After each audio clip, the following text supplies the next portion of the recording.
Alright guys, what's going on? We're back again with another video. Appreciate y'all clicking on this video.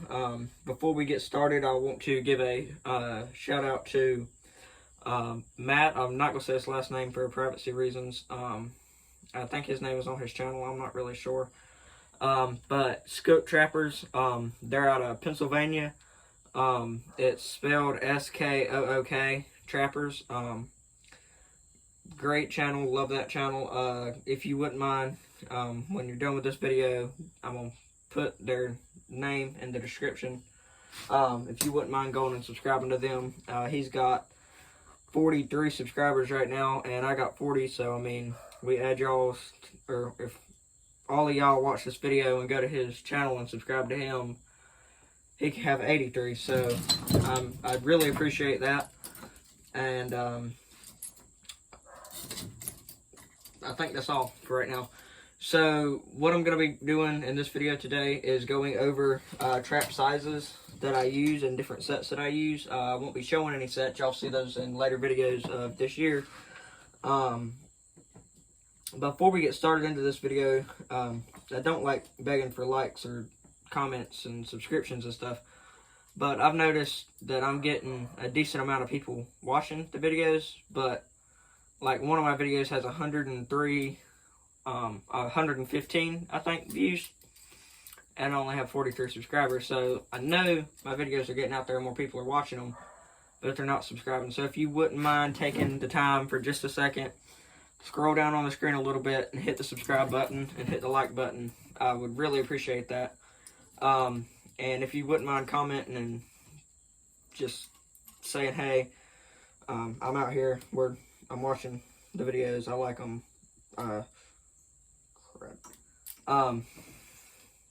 just saying you're there, or really saying anything, I'd really appreciate it. And the first trap we're going to go over is, or first animal we're going to go over trapping is my mink and muskrat traps. I actually received these as a gift from, I want to say, Seth David. I think he's out in, you know what, no, it ain't Seth David. His last name ain't David, is it? I don't know what his last name is, and I want to say he's out from Missouri, but if you're watching this, I know I told you about my channel. I appreciate these traps. I love them. I've caught several muskrat on them so far. But it's a 110 conibear. I got a 120 in there somewhere, but personally, I like the 110s just as much. It's the same exact size, just more force behind the trap. But these are 110s, and set those when they're set. They look like that. Take my safeties off. Set those on runs, on places where they're coming up on the bank. In front here in North Carolina, you can set them on the den entrances. You can set them anywhere like that. And personally, I like them. I ain't never had no problems with them. The only problems I have with those is when I forget to take the safeties off or something. And for foot traps, I use, I make sure the chain is a decent length for the water that I'm trapping in, enough to where the muskrat the weight of the trap will pull the muskrat down and he'll drown.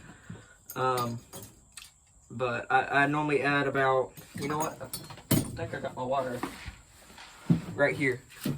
And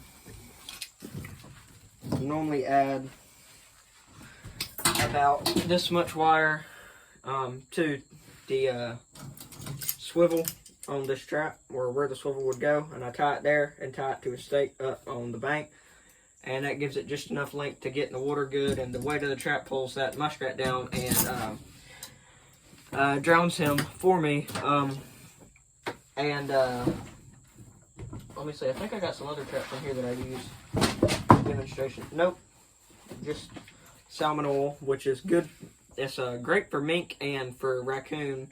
But if you're trapping an area with a bunch of feral cats, this also attracts cats really bad too, or really good too. And I got some mystery bait, which is honestly just marshmallows and cat food, but it's great for dog proofs and stuff like that. And since we're already on the topic of coons, I guess we'll go to coon trapping. Right here, I got one of my coon traps. It is a dog proof, and it is, as it says, dog proof. It's in the name. Great if someone wants you to come into like a town or backyard, say they got coons in their backyard, say it's a farmer who's got coons in his barn, but he don't want his dogs to get caught while you're trapping them. These are absolutely wonderful.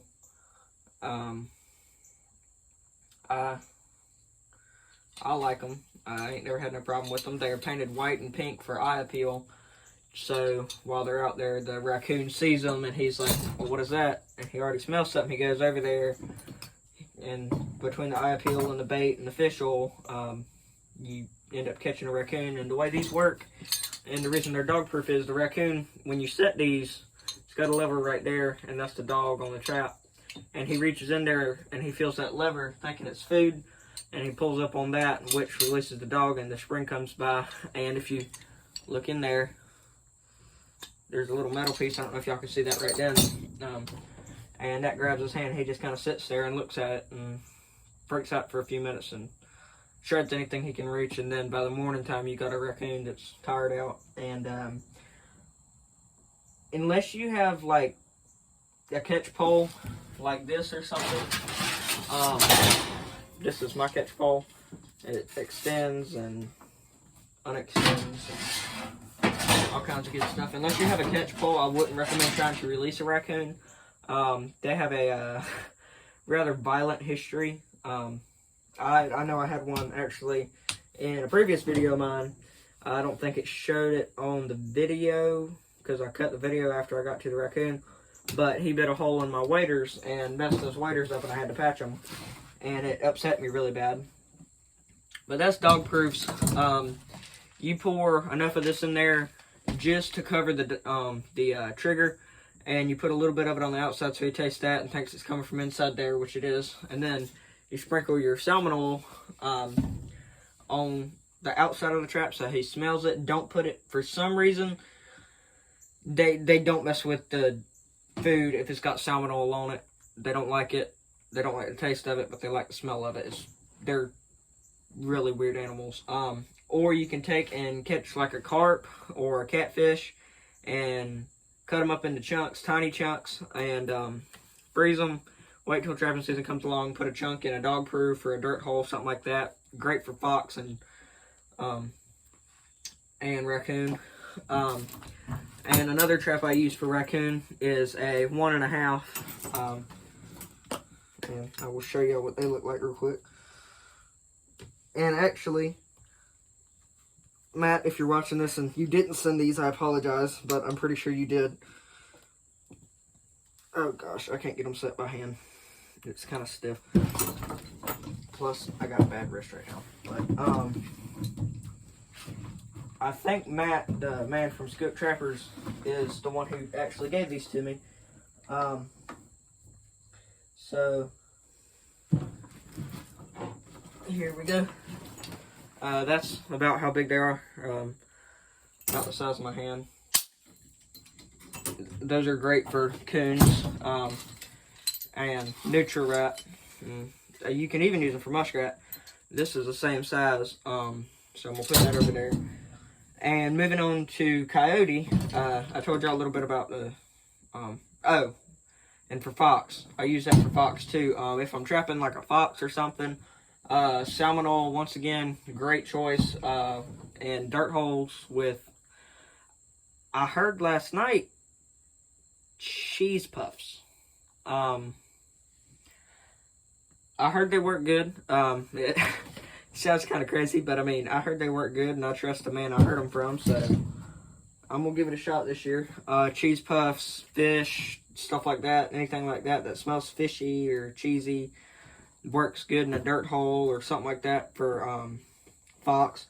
And moving on to coyote, I like the MB550s, and I'm not gonna set this because I know I can't set this in this little tiny area. But that's an MB550. We can't use snares or cable restraints. unfortunately, because I would really like to try it. But MB550s, I try a range of different baits. I got one from Dunlap Lures right here that's about out. And then I got another one right here that's Caven's Quality Animal Baits. And they're also sold by Minnesota brand, Minnesota Trapline products. And I got another one that I don't dare to ask what is in. I got from another trapper that I'm friends with that lives not far from me.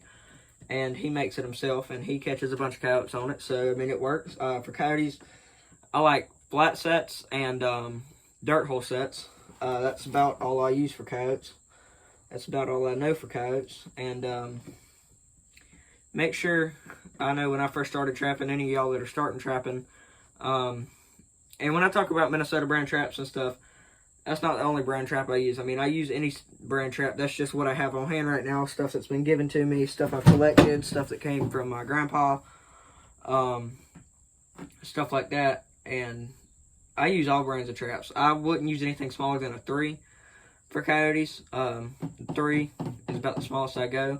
For fox, they actually have a Minnesota brand has a fox trap MB450 that's really good, and you can also catch coyotes in it. I know people that catch plenty of coyotes in it. But yeah, I've talked so much I forgot what I was saying. Anyway, I told y'all a few sets for the coyotes, but I know when I was beginning for coyote trapping, I'd set the dirt hole here and I'd set the trap right here, and it'd be like that. But you want to set it like the trap here and the dirt hole here. You want to make sure the trap is offset from the dirt hole about 6 inches and about 12 inches back. And most of the time, if a coyote comes and works the set, I'm not going to guarantee you'll catch him, but a lot of the times if he comes and works the set and you got it set right, you're going to catch him. I know with Minnesota brand traps, these have 3-pound pan tension right now, but Minnesota brand traps and the Duke traps, I've heard the Duke 550s come with about a 5-pound pan tension, and I've heard they come with about a 4. Don't ask me how to change the pan tension, because I have not the slightest idea. I had someone else change that pan tension. But moving on to beavers, I like MB750s and Bridger number 5s. Great trap. Definitely recommend them. They work good. But I don't have any right now. I use cable restraints that also came from Matt with Skook Trappers. Like I said, when you're done with this video, make sure you go subscribe to him. Tell him I sent you. I really appreciate it if y'all went and subscribed to him and watched some of his videos. Gave him some love. And last but not least, for beaver, I use 330 conibears. I prefer a 280 conibear. They're a lot smaller. You get a lot better head catches on them and stuff like that. Here in North Carolina, if anything larger than a 220 is not at least halfway submerged, then it's illegal. You gotta have trap tags on all of your traps. Make sure to look up your local regulations before you go out and set traps and set all these fancy stuff. Like in North Carolina, you can only use cable restraints and snares for beaver. You can't use them for fox or coyote or possum, raccoon, anything like that. And 220s, I like for raccoon. Actually, my 220 is set on a beaver slide right now. I like 220s for beavers too. You get almost every time a head catch. Make sure, just because they're a kill trap does not mean they will always kill the beaver. It's possible. I've heard stories of people catching beaver by the tail or by the foot and losing the entire trap because it wasn't anchored down properly. Make sure they're anchored down properly, and always make sure that you take the safeties off of them, but make sure you keep the safeties on them while you are messing with the trap. And on the note of safety, I have a conibear gripper right here that was sent to me by someone. And what you do is, you know what, I think, yeah, I got one that's set right here. That's very set.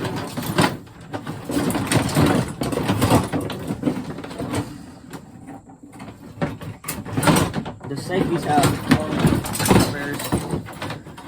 be kind of annoying when you're trying to take two traps apart. The safeties will catch together. But what happens is you got your safeties on your springs here, and you open this up, and you get it open, and you push down, and the safeties pop off.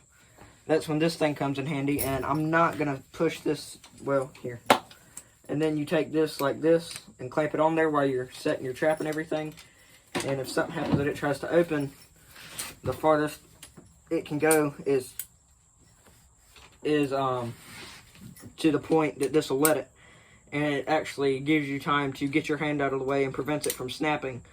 So that is definitely a thing that I would recommend going out and buying if you're trying to get started beaver trapping with conibears and stuff like that. Safety is number one, most important with these. If I'm not mistaken, these are 10 inches wide by 10 inches long.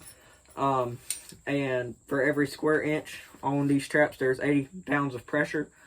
So it will most definitely snap a hand or a wrist or a finger or whatever it can get its jaws on. But I set those on slides and on the walk-ups for lodges, and make sure you have a long piece of cable or something on the chain of that trap, so that way the beaver can flop itself out of the way and the other beavers don't see that beaver in a trap, because that'll lead to a trap shy beaver because he recognizes that square trap. And another thing is, make sure you take your safeties off, because if a beaver gets hit in the face with the trap and it just hits him in the face, it don't kill him because the safeties are left on, or one safety was left on and he escapes. He'll recognize that square pattern for the rest of his life, unlike they will with footholds and snares, because they didn't see anything, they didn't recognize it, they just felt something grab them. I'm Trip. Thank y'all for watching. Have a great day. God bless. Go check out Matt at Skook Trappers, SKOO Space Trappers. You can contact him on Facebook. I got a hoodie that y'all will see this winter. You can order them from him. The shirts are, don't quote me on this.